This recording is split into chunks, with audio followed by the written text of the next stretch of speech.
Well,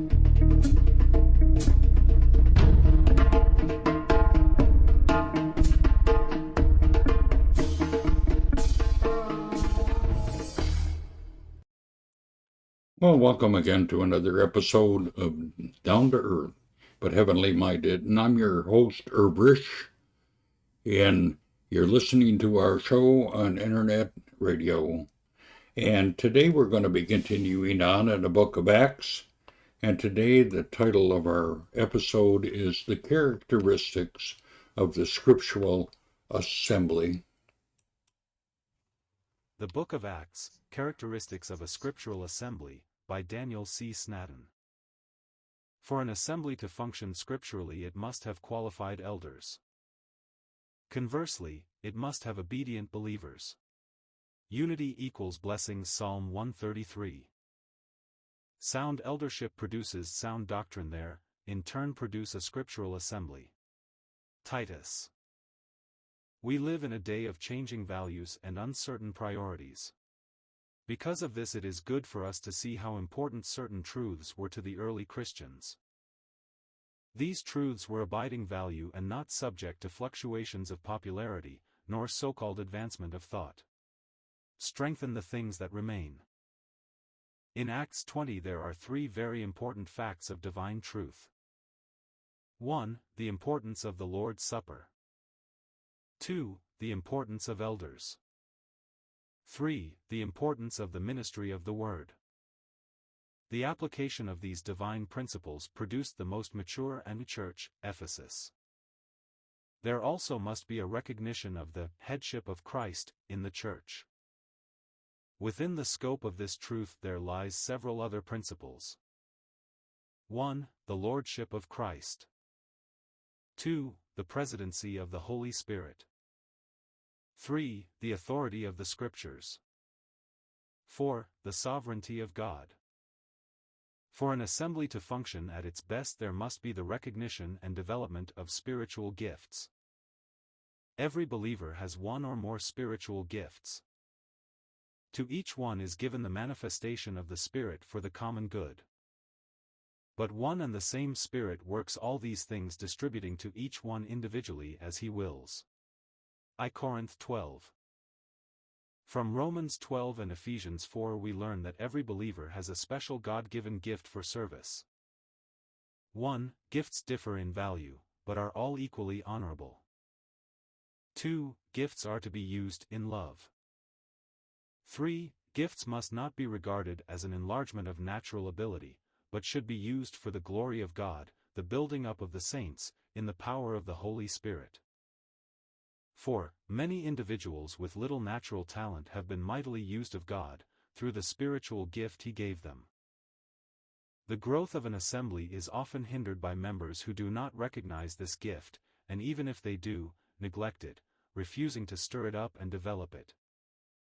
The success of the young church in Antioch can be attributed to at least 5 things. Acts 11. 1. They preached the Lord Jesus, see Corinth I.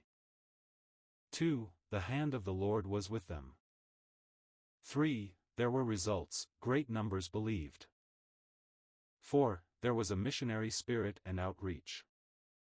5. This church was a giving church. My personal studies lead me to believe that the priorities of the assembly are as follows. 1. The worship of God. 2. The building of saints in spiritual maturity. 3. The outreach into the world. This order can be substantiated from Heb 11. 1. Abel worshipped, he offered a more excellent sacrifice. 2. Enoch walked with God, he pleased God. 3. Noah worked, he built an ark to the saving of his household. Some assemblies have died because they have concentrated entirely on the worship of God. Others have attempted to survive by practicing worship and walk with the believers in fellowship. They are ineffective and dying. Those who are prospering are the ones who worship and are walking with God and fellowshipping with each other, and reaching out into the sinful around. The assembly should be a tributary into the world, rather than a refuge from it. We must reach the lost with the gospel. This is the Great Commission. Go. This is everyone's responsibility. Sometimes we have to take it to them. This brings in the thought of visitation. To grow numerically, our visitation must supersede the bounds of the saints. Give personal experience here. 3 important things. We live in a day of changing values and uncertain priorities. Because of this, it is good for us to see how important certain things were to the early Christians. These things were of abiding value and not subject to fluctuations of popularity nor the so-called advancement of thought. In Acts 20 there are 3 very important facts of divine truth. 1. The importance of the Lord's Supper. 2. The importance of the elders. 3. The importance of the ministry of the Word. Point 1. Verses 6 and 7 give us a scriptural precedent and anti-example for holding the Lord's Supper on the first day of the week. Paul and his companions arrived in Troas on Monday. They desired to break bread with the saints there, so they waited 7 days for the usual gathering on the Lord's Day. It was of great value and importance to Paul and his companions to remember the Lord in fellowship with the saints in Troas. It is sad to say that there are some believers, so conditioned, that the slightest diversion becomes more important than the prior clam, "This do in remembrance of me." This particular remembrance feast was held in the evening. Some have used this scripture as a reason to be in the evening. However, we must consider that in those days there was no such thing as Sundays free. It was a working day like the rest. So it was for them the first spiritual exercise of the week. It had priority. This is always divine order. First, as holy priests we offer up our spiritual sacrifices. 1 Peter 2 verse 5. Then, as royal priests, we go forth to declare the glories of Christ. 1 Peter 2 verse 9. The worship of God is always before service to men / Our service and its fruitfulness is always related to our worship and its fragrance. It would seem from OT examples that the glory of God in the midst of his people did not depend on the activity of their service but rather on the quality of their worship. Point 2. The importance of elders. The importance of elders is seen by the fact that Paul called for them to come to him. A distance of about 30 miles. These elders were important to Paul. He had a message for them. They were also important, because they were responsible for the affairs of the local church at Ephesus, and for the case of the flock there. First, note their identity. This was not just a group of interested brethren. These were men whose identity was known and could be located. Their names and addresses were known to all in the assembly. The word elder suggests mature spiritual experience and understanding. Not age alone, for in many instances it is sadly obvious that advancement of years does not necessarily mean spiritual maturity. Job said, "Great men are not always wise, neither do the aged understand judgment." 32:9. Secondly, note their responsibility. This is revealed in the word used in verse 28, overseers. This conveys the character of the work undertaken. It was to watch over. The word overseers is sometimes translated bishop, but always in the plural. In the early church there was never bishop so set over a church or a group of churches. The elder's responsibility was 1. To watch for his own life, verse 28. 2. Then to watch over the flock, verse 28. 3. To guard them and feed them, verse 28-30. 4. To support the weak, with material assistance if necessary, verse 35. 5. To be well acquainted with all facets of the truth, verse 35. Point 3. The importance of the ministry. This is seen as Paul's exercise to impart something to the church. And also to the elders. He speaks of his own ministry, how it was accompanied with lowliness, tears, and trials, verse 19. The avenues his ministry followed were, what was profitable, both private and public, verse 20. There were 3 avenues or aspects of his ministry. 1. Showing, this is a word which means declaration, verse 20. It is a telling forth of the word. 2. Teaching, this is a word for instruction, verse 20. 3. Testifying, this is a word meaning to intensely witness, to strongly attest, and is related here to the gospel, verse 24. The power of the ministered word is seen in verse 34.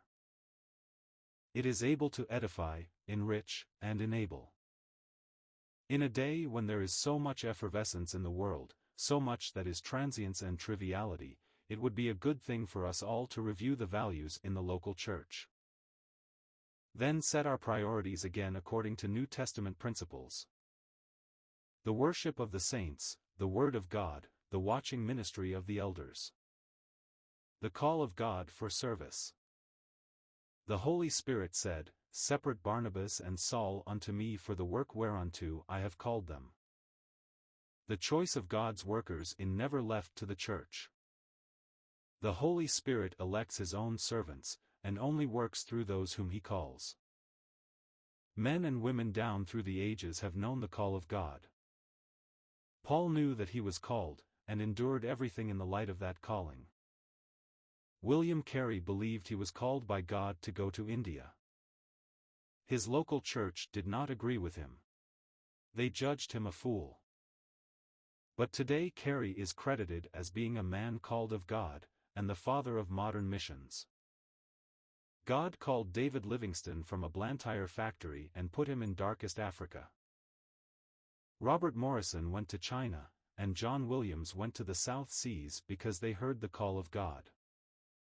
Martin Luther heard the call of God and left the Roman Catholic Church against the advice of his friends, saying, So help me God, here I stand, I can do no other.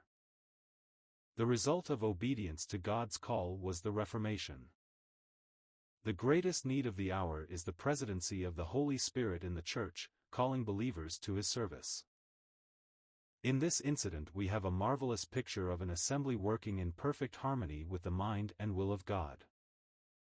They were gathered together for a time of fasting and prayer. This was no ordinary prayer meeting. They were gathered together because of a heavy burden for the world of lost souls. As they were met together in prayer, the Holy Spirit spoke to them. Separate Barnabas and Saul unto me, etc. He no doubt spoke through one of the prophets. This verse is important as it emphasizes the role of the Holy Spirit in the guidance of the church. It also shows the sensitiveness that believers should have to his leading. Verse 3. After the Holy Spirit had revealed his will, they continued to fast and pray. Then the elders laid their hands on Barnabas and Saul. This was not an official act of ordination. It was simply an expression of their fellowship and blessing upon these 2 men in the work to which the Holy Spirit had called them.